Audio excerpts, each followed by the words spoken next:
क्या हमने अमेरिका की स्ट्रेटेजी को समझने में, पढ़ने में गलती की, जिसके वजह से कल से जब यह टैरिफ लागू हो रहा है, आज प्रधानमंत्री को यह बैठक करनी पड़ रही है? सैयद जफर इस्लाम।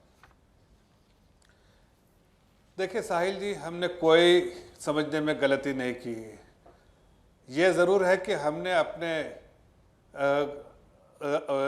अपने इंटरेस्ट को सेफगार्ड किया है, अपने हितों की रक्षा की है।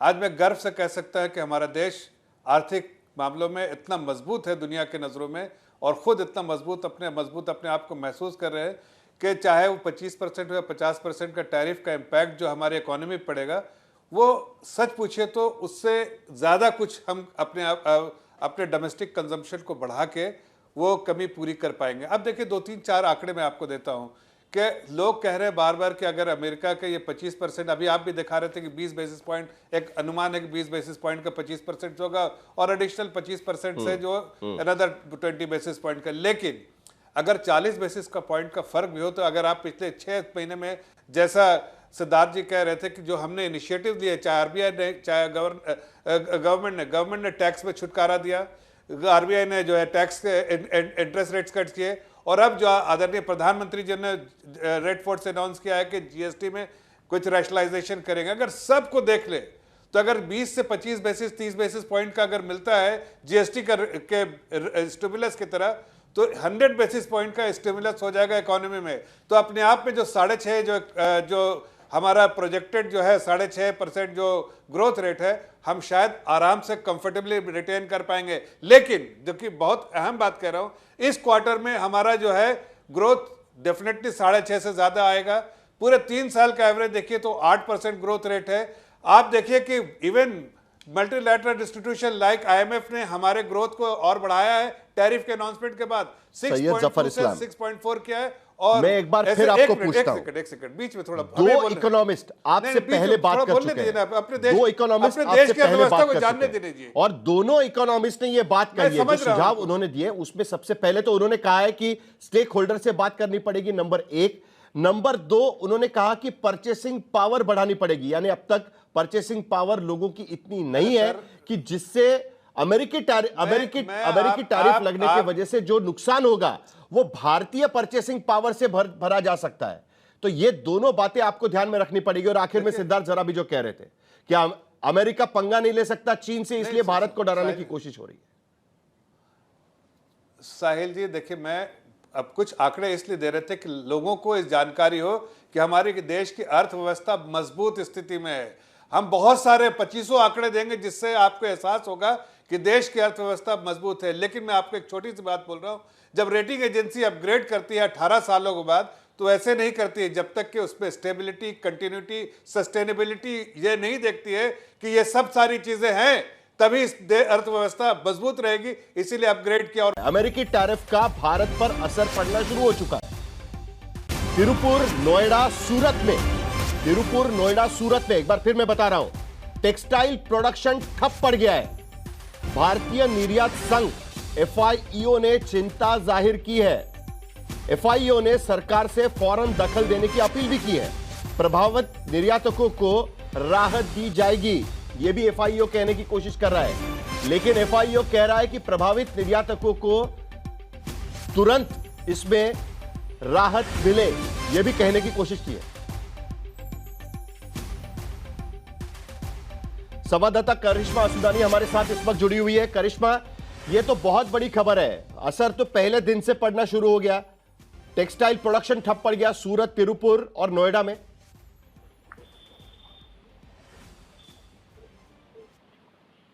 साहिल, ये बहुत ही एक्सपेक्टेड लाइन पर खबर आई है, क्योंकि हम ये एक्सपेक्ट कर रहे थे कि जो 25% का टैक्स हमें टैरिफ हमें जो अगस्त 7 को लगा था, उसमें ही बहुत सारे लॉसेस ऑलरेडी ऑब्जर्व होने शुरू हो गए थे। बहुत सारे इंडस्ट्रीज और सेक्टर्स ने लिखित सबमिट भी किया था ये कॉमर्स मिनिस्ट्री और फाइनेंस मिनिस्ट्री को कि किसी प्रकार का एक्सपोर्ट मेजर तुरंत निकाला जाए।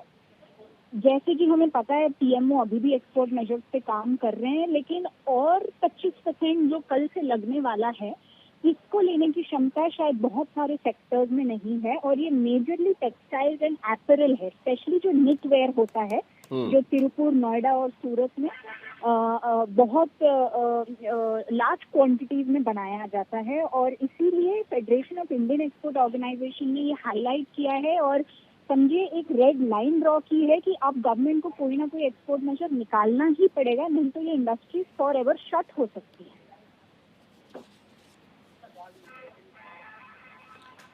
श्रिम्प वाला जो एक्सपोर्टर्स है उनकी भी हालत काफी खराब है। अब तक जो है 10% तक टैरिफ उस पर लगता था उस एक्सपोर्ट पर, अब 60% टैरिफ उस पर लगेगा। 40% करीब करीब एक्सपोर्ट उससे होता है। और अभी अभी करिश्मा भी यहां पर कह रही थी कि Federation of Indian Export Organisation साफ कह रहा है कि सरकार को तुरंत मदद करने की कोशिश करनी चाहिए। और सबसे बड़ी बात, प्रधानमंत्री गुजरात में थे कल और आज सूरत से खबर आ रही है कि यहां पर जो प्रोडक्शन है वो ठप पड़ चुका है। यहां पर सलमान सूज, आप कुछ जवाब देना चाहेंगे?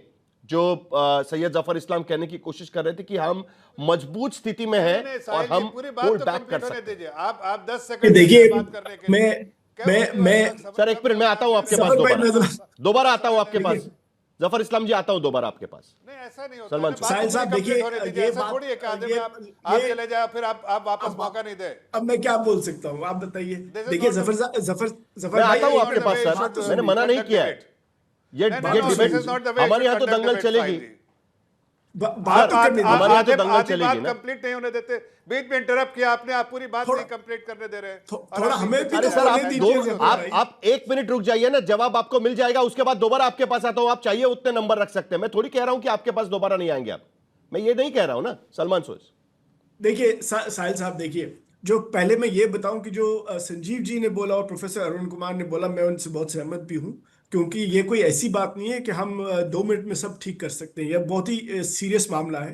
$80 बिलियन के करीब हमारा ट्रेड है, जिसमें से तकरीबन 50-60% जो है वो इम्पैक्टेड है इससे। और आप जो सूरत की बात कर रहे हैं, सूरत के जो टेक्सटाइल सेक्टर में मेरे ख्याल में 50,000 1 लाख के करीब जॉब्स का खतरा ऑलरेडी है।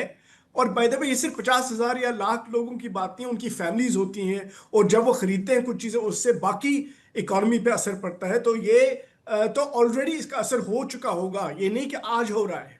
तो जो आज प्राइम मिनिस्टर की मीटिंग है, मुझे तो हंसी आती है कि ये लोगों को बुद्धू मानते हैं ये लोग, कि जिस आपको कब से पता है कि हालात कैसे हैं, और आप आज मीटिंग में दिखा रहे लोगों के हम मीटिंग कर रहे हैं। ये तो बहुत गलत बात है। इनका ये ड्रामाबाजी, इसी से हिंदुस्तान का इतना नुकसान हो रहा है। अब ये बात जफर भाई ने क्या कहा, जफर भाई ने कहा कि भाई हम 0.1% इधर से लेंगे, 0.2% इधर से लेंगे, यहाँ फिर कंजम्पशन का बूस्ट होगा, तूफान होगा। भाई अगर इतना ही बूस्ट होना था तो आपने अभी तक क्यों नहीं किया? आप किसका वेट कर रहे थे? आप ट्रंप का वेट कर रहे थे? आप इन टैरिफ्स का वेट कर रहे थे? आपने अभी तक क्यों नहीं इकोनॉमी को ठीक कराया? फिर आप ये कहते हैं कि भाई इकोनॉमी बहुत ताकतवर हमारी है। इन्होंने ही कहा ना कि बहुत अच्छी इकोनॉमी है। लेकिन सिद्धार्थ, अगर आपने सिद्धार्थ की बात सुनी होती, उन्होंने ये कहा, सिद्धार्थ ने कहा कि भाई चाइना के साथ नहीं लड़ पा रहे हैं ट्रंप उस तरह से। मैं नहीं कहूंगा कि चाइना के सामने घुटने टेक दिए, लेकिन उतनी उनके साथ दादागिरी नहीं चल रही, क्योंकि चाइना का उनके साथ बहुत जबरदस्त ट्रेड है, बहुत लिंक्स हैं, और चाइना की इकोनॉमी बहुत ताकतवर है। और ये ऐसे जफर भाई बात करते हैं, ये विश्वगुरु बात करते करते हिंदुस्तान की इकोनॉमी को इन्होंने बहुत खराब कर दिया, बहुत मुसीबत में डाल दिया। डिमोनेटाइजेशन से, जीएसटी से लेके बहुत चीज। आप ये बात कर रहे हैं कि हम 0.1 यहां से लेंगे, 0.2 वहां से लेंगे, वैसे नहीं होता। हाँ, लेकिन एक चीज जरूरी है जो हमें बिल्कुल, जो घर पे बैठे लोग हैं उनको समझना चाहिए। अगर मानिए ये रशियन क्रूड ऑयल की वजह से, कच्चे तेल की वजह से ये प्रॉब्लम है, मैं नहीं मानता, ये तो एक्सक्यूज है, ये ट्रंप का एक्सक्यूज है। रशियन ऑयल का इसके साथ कोई ताल्लुक नहीं तो चाइना पे भी वैसा ही टैरिफ लगता। अगर मान लिया कि ये रशियन ऑयल की वजह से, तो मुझे ये बताइए कि रशियन ऑयल जो तकरीबन यहाँ पे $50 बिलियन, $60 बिलियन इंपोर्ट हो रहा है क्रूड ऑयल, उसके बाद जो आप उसको एक्सपोर्ट हमसे ज्यादा तो चाइना इंपोर्ट करता है। नहीं, हाँ, लेकिन जब हम रिफाइन करते हैं, यानी कि अगर आप रिलायंस की, आप जामनगर की रिफाइनरी को देखेंगे, तकरीबन $80 बिलियन के तो वहां से एक्सपोर्ट हो रहा है। मैं अब ये कहूंगा कि हिंदुस्तान के लोगों को रशियन ऑयल के कम प्राइसेस का कोई फायदा नहीं हुआ, लेकिन अब अब कम से कम गवर्नमेंट को एक्सपोर्टर्स जो जिनको नुकसान है, हिंदुस्तान की गवर्नमेंट की पॉलिसीज के फेलियर की वजह से जिनको नुकसान है, उनके लिए मदद इस वक्त होनी चाहिए, पहले से ही होनी चाहिए थी, लेकिन अब अभी भी देर नहीं हुई। सैयद जफर इस्लाम, आप जवाब दीजिए। अगर एक 5 सेकंड, कुल मिलाकर कांग्रेस भी यही कहने की कोशिश कर रही है, विपक्ष भी यही कहने की कोशिश कर रहा है। 5 सेकंड जल्दी से सर, 5 सेकंड, चलिए 5 सेकंड जल्दी से। जो ये एक्सपोर्टर्स हैं, अगर इनके एक्सपोर्ट बिजनेसेस बंद हो जाए, इनको वापस लाना बहुत मुश्किल हो जाएगा। उसको स्कारिंग कहते हैं, इकोनॉमिक स्कारिंग कहते हैं उसको, वो फिर वापस आने वाली चीज नहीं है। इसलिए बहुत जरूरी है उनकी मदद अभी हो। बहुत सारी चीजें करने की जरूरत है आज की सरकार से, बहुत उम्मीद है।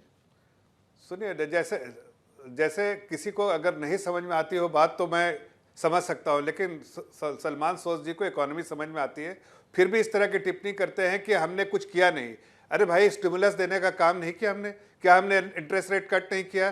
क्या उससे स्टिमुलस नहीं हुआ? क्या हमने टैक्स रेट नहीं कट किया?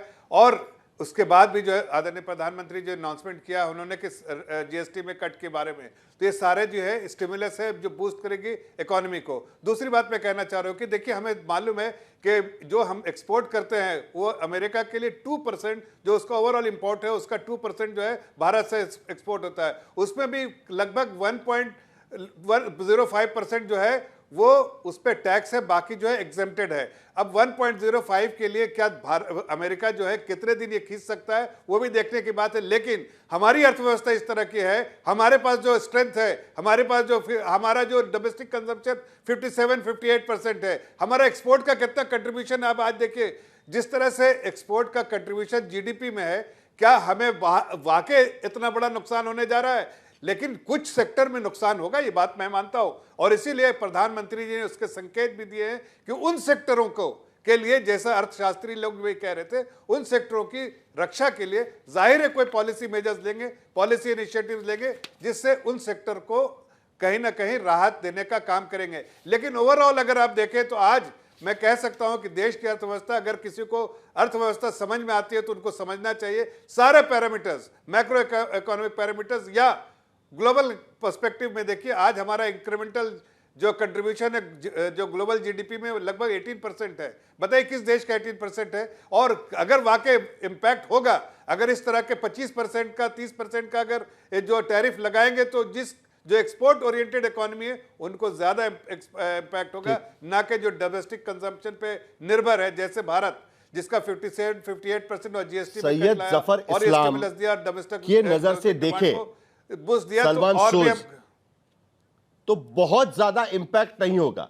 कई ऐसे क्षेत्र है और सरकार उस पर उतर आएगी। सलमान सोज, देखिए, मैं एक चीज में तो मैं खुश हूं कि जफर भाई जो हैं ये इस वक्त गवर्नमेंट की मदद नहीं कर रहे हैं एज एन इकोनॉमिस्ट, क्योंकि इनको शायद इकोनॉमी का उतना पता नहीं है, क्योंकि ये सिर्फ सेक्टर की बात करें। इस सेक्टर में अगर ऐसा हो बस उस तक लिमिटेड रहेगा, वैसे इकोनॉमी नहीं काम करती, क्योंकि इकोनॉमिक सेक्टर जो होते हैं वो लिंक्ड होते हैं।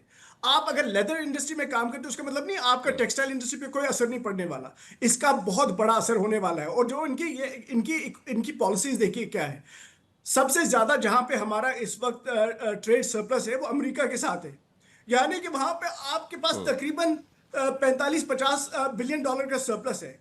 वहां से लड़ाई होगी, अब किनके पास जा रहे हैं? जो हमारे जिन्होंने हम पे हमला किया, जिनके साथ हमारा 100 बिलियन डॉलर का ट्रेड डेफिसिट है, अब चाइना के साथ गले मिलने जा रहे हैं।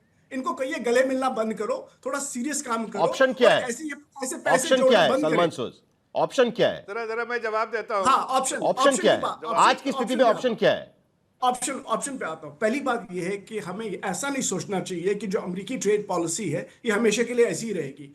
आज ट्रंप ये बात कर रहे हैं, कल को कुछ और बात कर सकते हैं, लेकिन हमें इस वक्त हमारे हाथ में क्या है? हमारे हाथ में ये है कि हम ट्रेड पॉलिसी कुछ ऐसी बनाएं शॉर्ट टर्म के लिए, कम से कम, ताकि हम उन इंडस्ट्रीज की मदद कर पाए, उन सेक्टर्स की मदद कर पाए, खासतौर से जो स्मॉल एंड मीडियम एंटरप्राइजेस हैं उनकी मदद कर पाए, ताकि वो इस मुश्किल हालात से निकल पाए, ताकि वो आगे को हमारे काम आ सकते हैं। जो ये ट्रंप ट्रेड पॉलिसी, ये कोई, मुझे नहीं लगता है कि ये कोई परमानेंट पॉलिसी है, इसलिए हमें ऐसे नहीं सोचना। वही तो बात कहने की वो कोशिश कर रहे हैं ना, जरा 10 सेकंड लोग, वही तो बात करने की वो कोशिश कर रहे हैं ना। नहीं, वो तो कुछ, देखिए, ट्रंप कुछ भी कहेंगे, मुझे नहीं लगता कि ये कोई लॉन्ग टर्म पॉलिसी अमेरिका की रहेगी, और अगर रहेगी भी इनके टाइम में, उसके बाद दूसरी एडमिनिस्ट्रेशन आ जाएगी। लेकिन हमें इस वक्त अपने एक्सपोर्टर्स की 10 सेकंड। सैयद जफर इस्लाम, चलिए जल्दी से सैयद जफर। देखिए क्या है, सलमान साहब को सुनेगा लोग तो हंसने के अलावा कुछ नहीं काम करते, एक ही चीज को रिपीट कर रहे हैं, जबकि बार बार इस बात को दोहरा रहा हूं कि इकोनॉमी को ओवरऑल पर्सपेक्टिव में देखते हैं। ये कोई हमारे आइसोलेटेड इकोनॉमी नहीं, इंटीग्रेटेड है, वर्ल्ड इकोनॉमी से इंटीग्रेटेड है। जाहिर है कोई भी डिसीजन लेंगे जो हम अपनी इकोनॉमी को मजबूत करने के लिए लेंगे और जिस सेक्टर को बूस्ट करने की जरूरत है वही उस सेक्टर के लिए लेंगे। एवरीथिंग इज लिंक्ड, नहीं सिर्फ आइसोलेटेड इंडियन इकोनॉमी नहीं, ये इंटीग्रेटेड है ग्लोबल इकोनॉमी से भी। लेकिन हमें यह भी देखना है कि क्या हमारी अर्थव्यवस्था में होल है क्या, जो कांग्रेस पार्टी ने जिस तरह के होल छोड़ रखे थे, नहीं है। हमने अर्थव्यवस्था को इतना मजबूत बनाया है, इसलिए मजबूत बनाया है ताकि हम ऐसी स्थिति को भी टैकल कर पाए। और आत्मनिर्भर जब बात करते हैं तो आत्मनिर्भरता से हमें फायदा हो रहा है, जो कि इन लोगों ने सिर्फ कमीशन के चक्कर में देश को बेच दिया था। देश की अर्थव्यवस्था को 14वें स्थान पे छोड़ दिया, 11वें स्थान पे छोड़ दिया था, आज चौथे स्थान और तीसरे स्थान के लिए खटखटा रहे। ये पूरी दुनिया कह रही है, एक्सेप्ट या तो कांग्रेस पार्टी या उनके यहाँ जो इकोनॉमी समझने वाले हैं उनको समझ में नहीं आ रहा।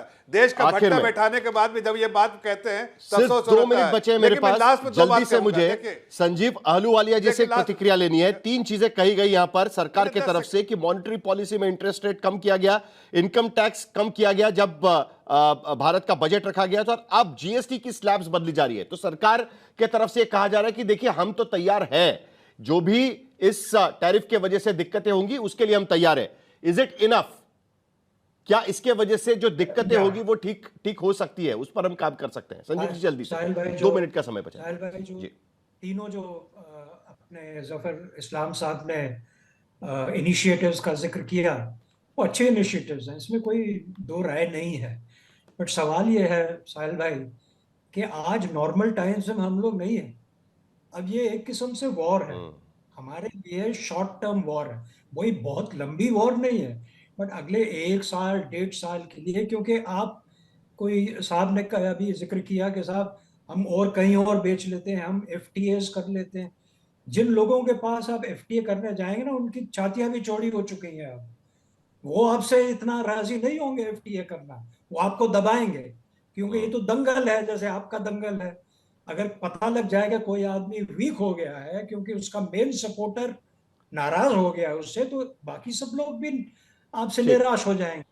तो प्रोफेसर अरुण कुमार, जो सवाल मैंने और सिचुएशन में संजीव जी से पूछा था वही सवाल आपके पास। जी हाँ, देखिए ऐसा है कि जो इनकम टैक्स है वो हमारे देश में करीब 1.5 करोड़ लोग हैं वो जो इफेक्टिव टैक्स पेयर हैं, बाकी वो इफेक्टिव टैक्स पेयर नहीं है।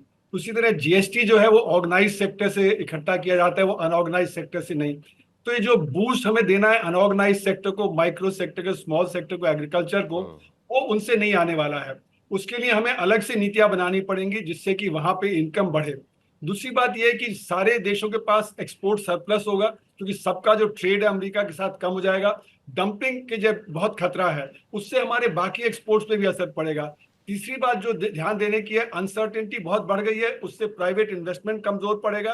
प्राइवेट इन्वेस्टमेंट जब कमजोर पड़ेगा तो उसका भी असर ग्रोथ पे पड़ेगा। तो हमें अपने जो प्राइवेट सेक्टर का ग्रोथ को कैसे बूस्ट दें, वहां पे कैसे जो ज्यादा डिमांड क्रिएट हो, उसके लिए बहुत प्रयत्न करना पड़ेगा। सिद्धार्थ जरा भी, क्या सरकार इसके लिए तैयार है? 10 सेकंड बस। देखिए सरकार की तैयारी बिल्कुल है, और तभी 15 अगस्त को प्रधानमंत्री ने GST को लेके घोषणा की। GST की घोषणा क्यों की गई? ताकि कहीं ना कहीं डोमेस्टिक कंजम्पशन बढ़े। और साहिल, जाते जाते एक फैक्ट बताना चाहेंगे कि जो अमेरिका ने ये इलॉजिकल और गलत प्रेशर डाला है भारत पे, आप जानते हैं कि लगभग 60,000 करोड़ का निर्यात अमेरिका हमसे तेल और उससे रिलेटेड प्रोडक्ट्स, पेट्रोलियम और रिलेटेड प्रोडक्ट्स का करता है।